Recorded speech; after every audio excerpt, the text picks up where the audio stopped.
Rain slammed violently against the windshield as Kong Jun-suk's car skidded slightly on the slick highway. "Slow down," he said sharply. The driver tightened his grip on the wheel. "Apologies, sir." Jun-suk's phone vibrated again. He didn't need to look to know who it was. He exhaled through his nose, jaw tightening, then checked the screen anyway. "You will not embarrass this family tonight," his uncle's message read. "This blind date decides everything." Jun-suk locked the phone and leaned back, eyes dark. Everything. That was the word they always used when they wanted his obedience. Marriage was no longer about love. Not in his world. It was strategy. Bloodless warfare disguised as silk dresses and expensive wine. Tonight wasn't a date. It was a binding contract meant to stop a war already brewing beneath Seoul's polished streets. And the woman waiting for him? He had already decided to hate her. Thunder cracked above them as the car sped forward, headlights slicing through sheets of rain. Then, suddenly, the driver slowed. "Sir, there's a car on the shoulder." Jun-suk didn't look at first. He didn't care. People broke down every day. Helping them only invited complications. "Drive," he said. But as the car passed, something caught his eye. A woman stood outside the stalled vehicle, rain soaking her clothes, phone pressed to her ear as she argued with someone on the other end. Her voice was sharp, frustrated, unmistakably alive. She slammed the phone down and kicked the tire in anger. The driver hesitated. "Sir." Jun-suk frowned. Something twisted in his chest. Irritation, curiosity, instinct. "Pull over," he said suddenly. The driver stared. "Sir, the time." "I said pull over." The car stopped. Jun-suk stepped out into the rain without hesitation. The cold soaked through his suit instantly, but he didn't flinch. The woman turned at the sound of footsteps. Her eyes widened slightly as she took him in. Tall, imposing, expensive. Not fear. Assessment. "Well," she said loudly over the rain, "if you're about to tell me I can't park here, congratulations, you're the third person tonight." He stopped a few feet away. "What's wrong with the car?" She blinked, clearly not expecting that. It died. Completely. And before you ask, yes, I tried restarting it. Twice. Open the hood." She hesitated. "You're offering to help?" "Yes." She studied him for a moment, then shrugged. "At this point, sure. Can't get any worse." She popped the hood. Jun-suk leaned in, eyes scanning the engine quickly. "You're late," he said absently. She scoffed. "Trust me, I don't want to be on time for this thing." "Blind date?" he asked. She looked at him sharply. "How did you?" "You said thing." She laughed despite herself. "Yeah. Blind date. Rich family friend. Apparently. Important." She made air quotes. "Which means I sit there, smile, and let strangers decide my future." Jun-suk's hands paused. "Sounds familiar," he muttered. She tilted her head. "You talk like someone who's been through that." He didn't answer. A moment passed. Rain dripped from his hair onto the engine. He adjusted something, then stepped back. "Try now." She slid into the driver's seat and turned the key. The engine coughed, then roared to life. Her mouth fell open. "Oh my God, are you serious?" She jumped out of the car, grinning despite the rain. "You're a miracle worker." He wiped his hands calmly. "It was simple. Not to me." She extended her hand. "I'm a Mara." He looked at her hand for a second too long. Names mattered. Connections mattered. Everything mattered. "June," he said finally, shaking it. Her grip was firm. Confident. Warm. "Well, June," she said, smiling up at him. "Thank you. You just saved me from an even more awkward explanation." "You shouldn't rush," he said. "Danger follows rushed decisions." She raised an eyebrow. That's ominous. He almost smiled. Almost. She glanced at her phone and groaned. I really have to go. But seriously, thank you. Maybe the universe decided to be kind tonight. He watched her get into the car, start the engine again, and drive off. For a moment, he stayed there in the rain. Then his phone rang. Where are you? His uncle snapped. They're already seated. I'm coming, Jun-suk replied, voice flat.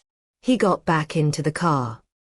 He didn't know yet that fate had already arrived before him.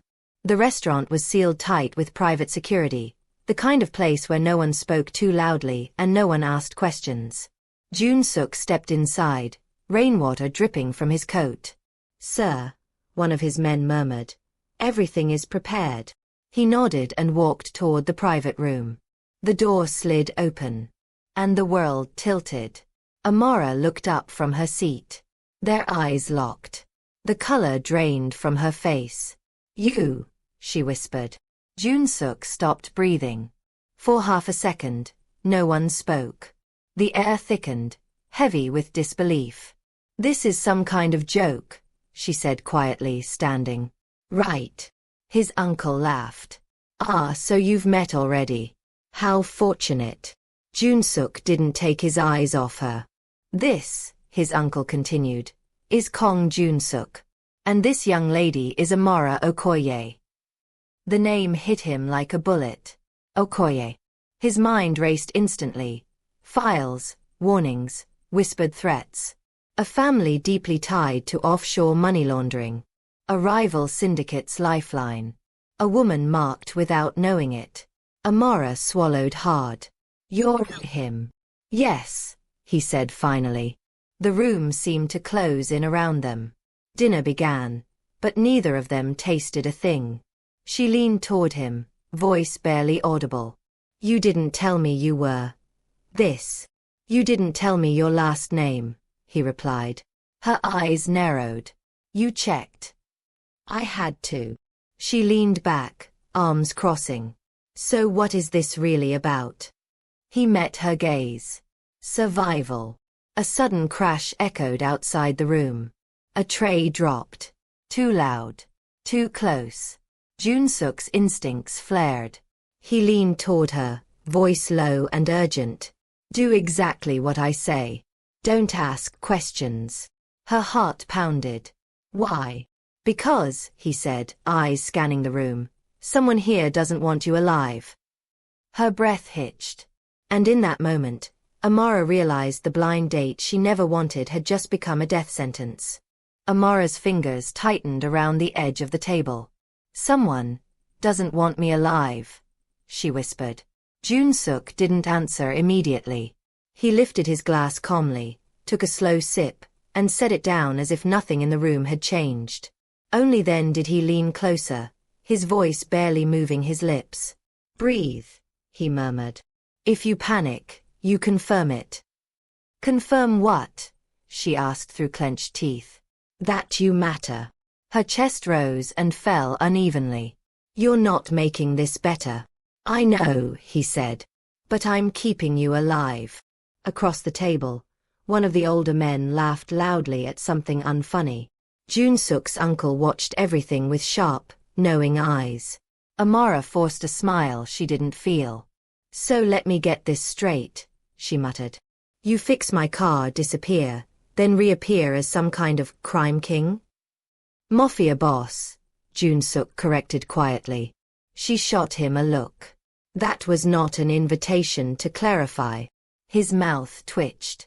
You're handling this better than most.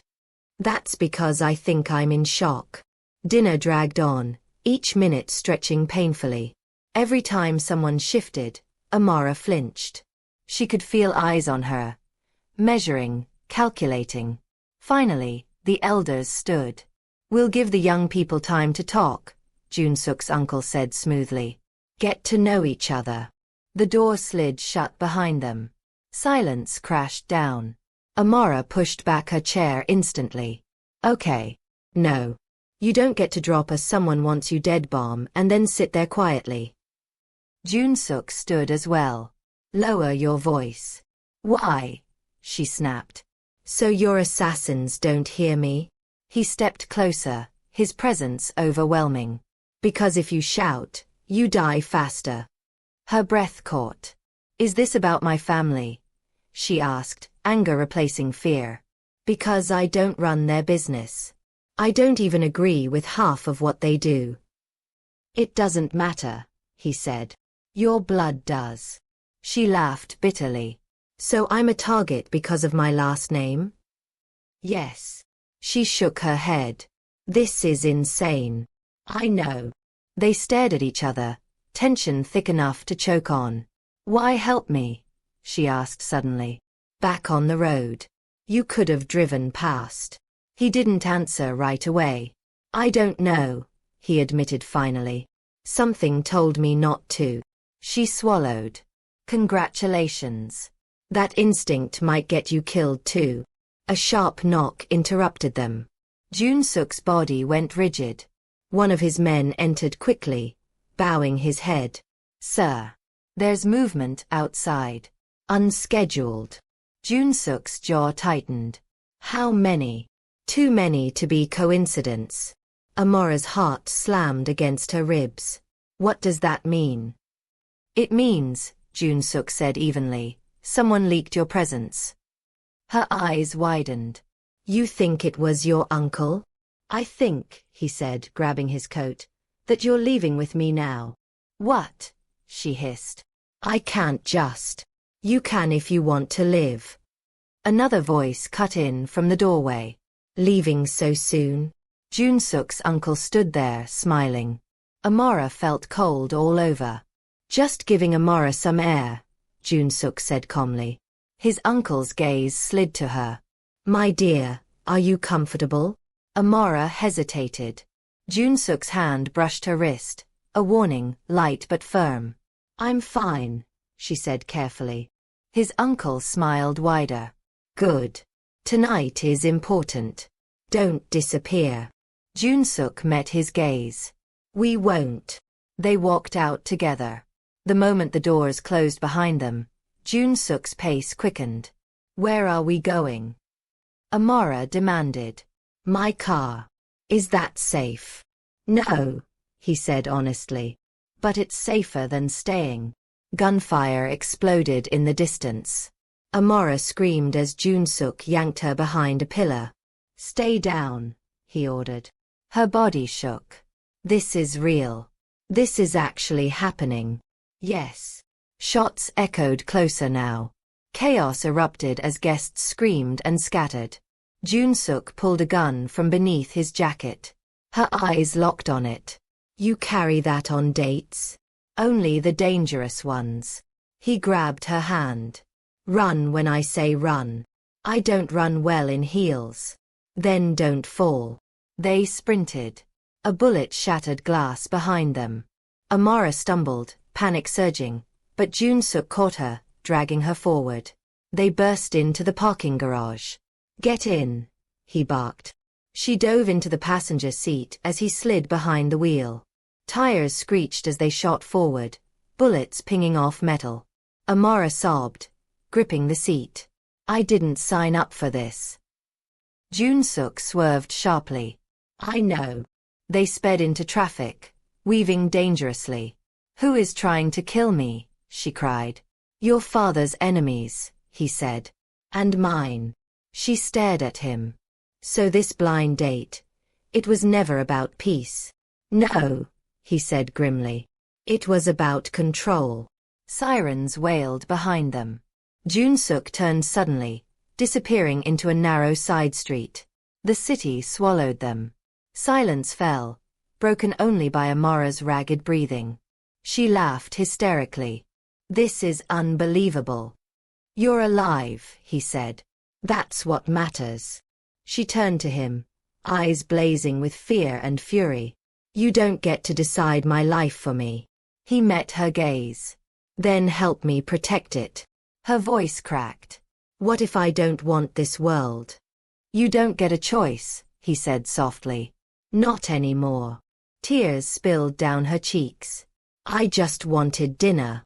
He looked away, jaw tight. So did I. The car slowed as they reached a secluded area. Where are we? She asked. My safe house. She shook her head. You're taking me prisoner? I'm keeping you breathing. She hugged herself, trembling. And what happens when your enemies come? His eyes darkened. They will. She looked at him, really looked at him, and whispered, Then promise me something. What? Don't lie to me again. He hesitated, then nodded. I promise. The car disappeared into the shadows, and neither of them noticed the second vehicle following at a distance. The gate slid shut behind them with a heavy metallic groan. Amara flinched at the sound. That doesn't feel reassuring. Jun-suk cut the engine and stepped out first, scanning the quiet compound. It's meant to keep people out, not in. That's not comforting either, she muttered, climbing out. Inside the safe house, the air was still and dimly lit. Jun-suk locked the door behind them. Sit, he said. She crossed her arms. I'm not a dog. Then stop pacing like prey, he replied calmly. She froze, then sat heavily on the couch, burying her face in her hands. Her shoulders shook. Jun-suk stood there, uncertain. Killing was easy. Comforting someone wasn't. I didn't ask for this, she said, voice breaking. I didn't ask to be born into a family like mine. I didn't ask to be dragged into your war. I know. She looked up sharply. Do you? Yes, he said. Because I never asked to become what I am either. Silence stretched. Who leaked my presence? She asked finally. Jun-suk didn't answer right away. He poured her a glass of water and handed it to her. Drink. She took it, hands trembling. That wasn't an answer. My uncle, he said. Or someone very close to him. Her eyes widened. Your own family? In my world, he said flatly, blood doesn't mean loyalty. She swallowed. Then why marry me? Because alliances keep knives pointed outward instead of inward. She laughed weakly. Lucky me. A phone buzzed. Jun-suk checked it, his expression darkening. What? She demanded.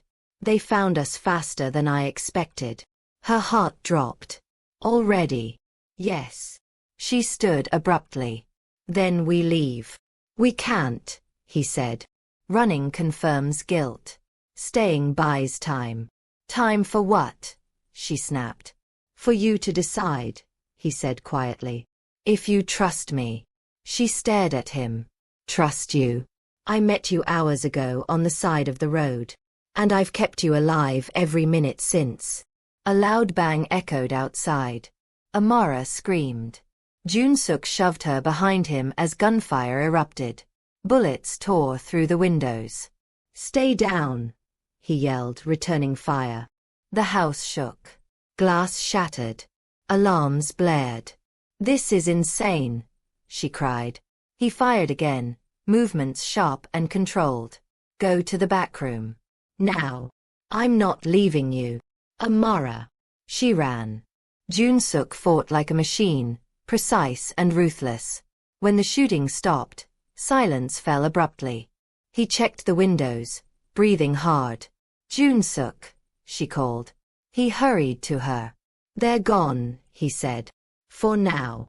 She collapsed into him without thinking. For a moment, he froze. Then slowly, carefully, he wrapped his arms around her. Her voice was muffled against his chest. I'm scared. I know, he said softly. She pulled back, eyes searching his. Say it again. What? That you'll keep me alive. I will, he said. Even if it costs me everything. She studied his face, then whispered. Then I'm staying. He stiffened. You don't understand what that means. I do, she said. It means danger. It means blood. It means fear. But it also means I'm not alone. He looked away. Being with me paints a target on you. She lifted his chin. You were a target before me too. A sad smile crossed his lips. You're not wrong. Another phone buzz. Jun-suk answered it, listening intently. When he hung up, his face was hard. What now? She asked. My uncle is dead. Her breath caught. You think? Yes, he said. This was never about alliance. It was about eliminating threats. And me, she whispered. You, he said, are the last excuse they have for war. She nodded slowly. Then we end it. He stared at her. How? Together, she said. No more secrets. No more blind dates. For the first time, Jun-suk laughed quietly. You're terrifying. Good, she said. So are you. They stood there, bruised and breathing, knowing the night was far from over. Outside, engines roared in the distance. Jun-suk reached for his gun. Stay close. She took his hand. I'm not going anywhere. As they stepped into the darkness together, one truth was clear. Love had entered the war. And someone would pay for it. If you enjoyed this story and want to know what happens next, don't forget to like this video, subscribe to the channel, and comment below if you think Amara and Jun-suk will survive what's coming. Because the deadliest blind date has only just begun.